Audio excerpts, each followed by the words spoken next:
तीन गो बहिन आ दूगो छे खट्टा मीठा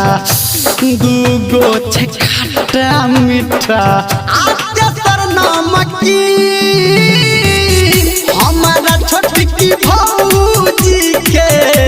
तीन गो बहिन हमारा मोटकी भौजी के तीनटा बहिन हमारा मोटकी भौजी के हमारा मोटकी माँ गायत्री रिकॉर्डिंग स्टूडियो मजेपुर डीजे राजा पकड़ी ध्यान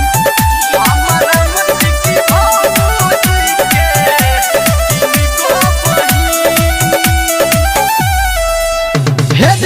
बहिन गाल छे फूलल धुनु कश्मीरी सेब छे आ गाल छे फूलल धुनु कश्मीरी सेब छे आ ठोड के लाली जेना आ मक्खन के लेब छे हे कमर लच कौआ छै ओकर बड़ा रे हसीन हमारा मोटकी भौजी के तीन गो बहिन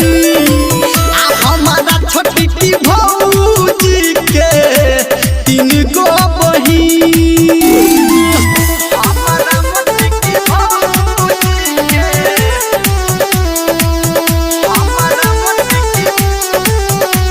हमारा मोटकी डीजे राजू पकड़ी ध्यान हमारा मोटकी भौजी के तीन गो बहिन हाँ भौजी बहिन से शादी करबै हम फिक्स रो आ भौजी बहिन से शादी करबै छै फिक्स रो आ छौरा नीरमलिया लेतै सबटा रिक्स रो हाँ आ ओकर सुरतिया हम देखबै रात दिन हमारा छोटकी भौजी के तीन गो बहिन हमारा मोटकी भौजी के तीनटा बहिन आ दूगो छै खट्टा मीठा दूगो छै खट्टा मीठा आ तेसर नमकी हमारा छोटकी भौजी के तीन गो बहिन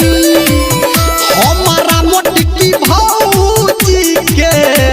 तीनटा बहिन आ तीनों बड़ खेलाड़ छोड़िए रूपम रिकॉर्डिंग स्टूडियो जीवा चौक मधुबनी मोबाइल नंबर 91109636